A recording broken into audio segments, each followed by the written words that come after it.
Don't write them off because they're a little wacky.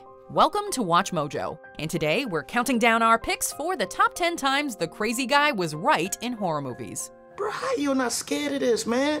For this list, we're looking at various films in which the so-called crazy character with their weird beliefs and predictions actually knew what he or she was talking about. As is to be expected, a spoiler alert is now in effect. Guys, I'm not sure it's awesome to be down here. Number 10, 10 Cloverfield Lane. What are you gonna do to me? I'm going to keep you alive. Unlike the first Cloverfield, this sequel derives much of its tension from brilliant character work. Rather than a violent and destructive alien attack, this movie quietly focuses on the drama between normal people like Michelle and Emmett and the crazy survivalist Howard. What exactly do you think you're doing? I'm asking for pepper. Like hell you were. What was that? I don't know what you're talking about, Howard. You trying to insult me? Here in the shelter that I built that's keeping you alive? While Howard claims he's keeping the two safe from the toxic outside air and dangerous alien creatures, Michelle and Emmett suspect he's just a cuckoo psycho imprisoning them for his own amusement. Emmett saw a bright red flash in the distance before entering the bunker, but nothing concrete.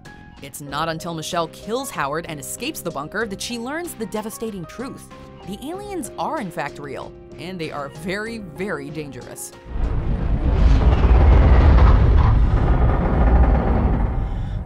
Come on. Number 9, Scream. There's always some stupid bullshit reason to kill your girlfriend. That's the beauty of it all. Simplicity. Besides, if it gets too complicated, you lose your target audience. Scream is very satirical and meta, so much so that it repeatedly comments on its own cliched plot. This most often takes the form of Randy, the wacky movie nerd who knows all the tropes of the horror genre. That's why she always outsmarted the killer in the big chase scene at the end. Only virgins can do that. Don't you know the rules? What rules? You don't... Jesus Christ, you don't know the rules? No, he's not crazy in the traditional sense, but he is often treated as the weird outsider. Randy has a lot of theories. He immediately points the finger at Stu, and in the video store he blames Billy, states that Sid's dad is a red herring, and predicts that Billy's motive is simple and easy to understand. If they'd watch prom night, they'd save time. There's a formula to it. A very simple formula. Everybody's a suspect. Turns out he's correct on all fronts. Both Stu and Billy were the killers. Sid's dad was a red herring, and Billy's motivation was simple. Good old-fashioned revenge and jealousy. It's the millennium. Motives are incidental. Millennium. Millennium, I like that. That's good. Millennium. Number 8, Tremors. Burt Gummer is your traditional crazy survivalist. He is paranoid and firmly anti-government, he's concerned about some type of impending cataclysmic World War III, and he owns a bunker stocked to the gills with provisions, food, weapons, and ammunition. Well, you worry. You're gonna have a heart attack before you get a chance to survive World War III. We'll see, we'll see. The people of perfection treat him like the resident nutcase. That is, until the graboids come a-callin'. A snake. Some kind of mutation. Yeah. Whatever it is, just one of these could eat up Fred and his whole flock of sheep. Suddenly, Burt is everyone's best friend, as he's the one with the weapons and homemade bombs necessary to stop the, sure enough, cataclysmic invasion of the graboids. Maybe it's not quite World War III, seeing as how the problem is isolated to perfection, but it certainly feels like it to the citizens of the town. Well, I guess we don't get to make fun of Bert's lifestyle anymore, huh? Number 7, Final Destination. The cabin, it starts to shake, right? And the left side blows up, and then the whole plane just explodes. And it was so real, just like how everything happens, you know? You've been on a lot of planes that blew up? You must have fallen asleep. How much faith do you put in dreams and so-called precognition? Maybe you believe in it, maybe you don't. That's the question that kickstarts the plot of Final Destination. High school student Alex has a premonition that the plane he and his classmates will be flying on will blow up, and when he attempts to save everyone, he causes quite the commotion. Sure enough, the plane explodes shortly after takeoff. You look at me as if I caused this. I didn't cause this. As if that's not enough, he later tries to convince everyone that they cheated death and that it will claim them in the order they were meant to die on the plane. Ms. Luton doesn't believe him. And sure enough, she is quickly skewered. Needless to say, everyone believes him after that. I saw it. I saw the belt. Scared now? It broke. Bullshit. He saved your life again. Number 6, Halloween. What are you doing in our house? You mean, how did I get into your house? You have no security system, Karen. Your side window is wide open. Sometimes I can't tell the difference between your stupidity and your ignorance. 2018's Halloween took a surprisingly honest look into how a traumatic experience can permanently affect someone's life and mental well-being. 40 years after the events of the first movie, Laurie Strode is now a paranoid, alcoholic recluse who suffers from PTSD and is entirely devoted to defending herself and her family from another possible attack. Of course, this causes an enormous strain on her personal relationships, and she's ostracized from her family as a result. The way I raised your mother means that she hates me,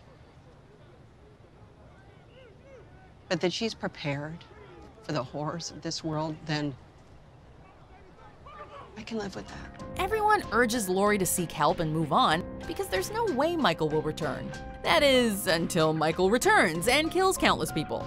And who's there to protect her family? None other than crazy old Laurie Strode. He's waited for me. I've waited for him. Come on, Michael. Number 5, Friday the 13th. Good to Camp Blood, ain't you? God damn it, Ralph, get out of here. Go on, get. Leave people alone. You'll never come back again. Oh, shut up, Ralph. It's got a death curse.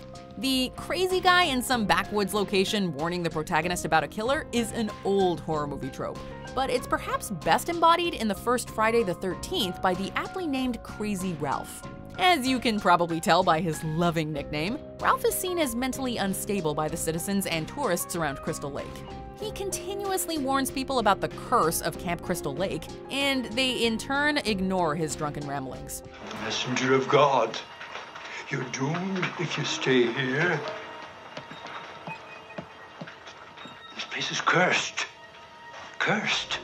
Well, Camp Crystal Lake isn't cursed per se, but it is the home of a particularly violent and vengeful mother who isn't above burying axes in people's faces. Just think of all the lives he could have saved had anyone bothered to listen.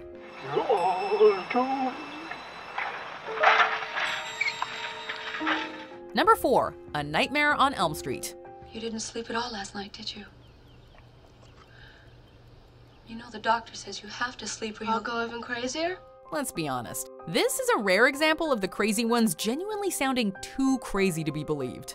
After all, would you take someone seriously if they told you they were being hunted and killed in their dreams by a man with finger knives? Rod is implicated in the death of Tina, and Glenn's parents understandably want to keep him away from the kooky girl who claims the scary dream man is killing her friends. I don't care what you say. I don't want that kid hanging around with our son anymore.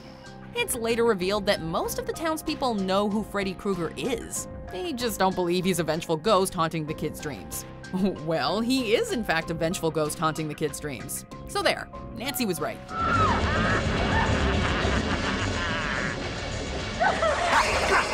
Number 3, Get Out. You don't manager because you never take my advice. Like what? Like don't go to a white girl parent's house. Get Out is another highly intelligent horror movie that knows the tropes, its audience, and their expectations. And so we got Rod, a comical black man. This is essentially a death sentence in horror movies, as people well-versed in the genre will tell you that both black and funny characters never make it to the end. Look, bruh, all I'm doing is connecting the dots. I'm taking what you presented to me, okay? Well, not only does Rod make it to the end, he also ends up saving the day thanks to some well-realized paranoia and diligent research. But this only comes after he was literally laughed at for his theory that the Armitage family was kidnapping and brainwashing black people to use as sex slaves. He wasn't quite on the money, but he certainly got the gist of it. I mean, I told you not to go in that house. Number 2, The Cabin in the Woods. Cops will never pull over a man with a huge bong in his car. Why? They fear this man. They know he sees farther than they, and he will bind them with ancient logics. This is yet another brilliant subversion of expectations, as the funny stoner guy not only survives the whole ordeal, well, to a certain point anyway, but his weird ramblings actually turn out to be right.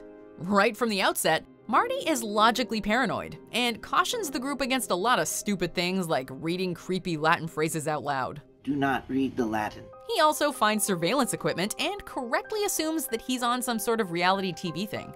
I'm on a reality TV show. Heck, he even discusses being controlled by mysterious puppeteers. As we later find out, he and the group are being manipulated by puppeteers in a control room.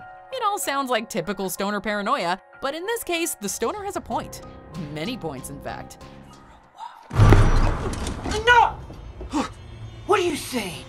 Before we continue, be sure to subscribe to our channel and ring the bell to get notified about our latest videos. You have the option to be notified for occasional videos or all of them. If you're on your phone, make sure you go into your settings and switch on notifications. Number 1. Jaws. I pulled a tooth the size of a shot glass out of the wrecked hull of a boat out there, and it was the tooth of a great white. It was Ben Gardner's boat. It was all chewed up. I helped tow it in. You should have seen him. Where is that tooth? Did you see it, Brody? One could certainly make an argument that all 3 protagonists of Jaws are seen as the crazy ones. Brody encounters many obstacles on his path to protect the citizens of Amity Island, including a wishy-washy coroner and a mayor hell-bent on protecting the town's economy above all else. Larry, if we make an effort today, we might be able to save August. August? For Christ's sake, tomorrow's the 4th of July, and we will be open for business. It's going to be one of the best summers we've ever had. No one seems to believe Brody or Hooper's claims about an abnormally large great white shark, especially once a tiger shark is caught, and everyone actively ignores their warnings. And when it comes to hunting the shark, Quint gets no respect and is dismissed for asking for way too much money. Thank you very much, Mr. Quint. We'll take it under advisement. It's not until the fatal 4th of July incident that the trio is finally taken seriously. Shark! The shark! Now what? Do you agree with our picks? Check out this other recent clip from WatchMojo, and be sure to subscribe and ring the bell to be notified about our latest videos.